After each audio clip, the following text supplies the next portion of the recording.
more than $2.7 billion on his own personal protection. Putin's private army.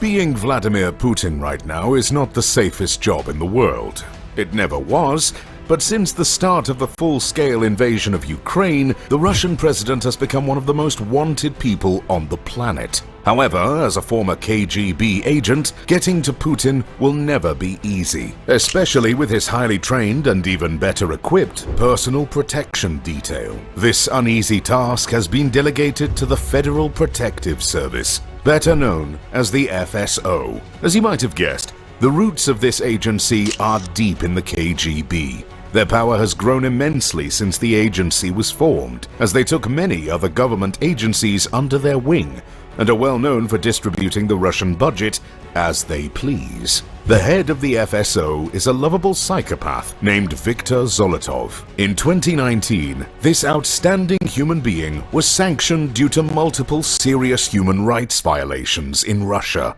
Zolotov has not earned a billionaire status despite his close relations with Vladimir Putin, at least not on paper. In fact, the FSO leader is worth approximately $40 million, as most of his assets are in real estate. The FSO, as one can easily guess, is not too frivolous in disclosing its budget and spending. However, some sources claim that the FSO has several billion rubles worth of annual budget and has around 50,000 personnel. However, that's not the only agency tasked with Putin's security.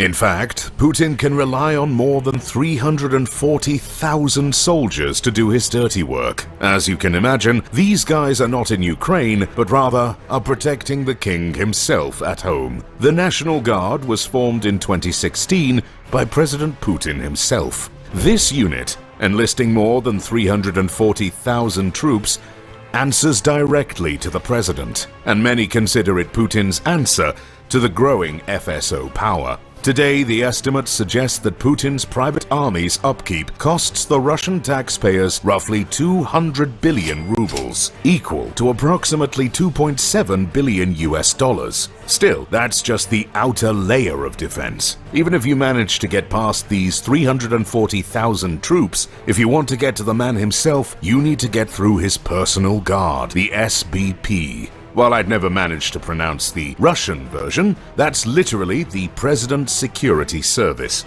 This agency within the FSO consists of 4 special units and roughly around 2,500 additional personnel that have the sole task of laying their lives so the Russian president can survive.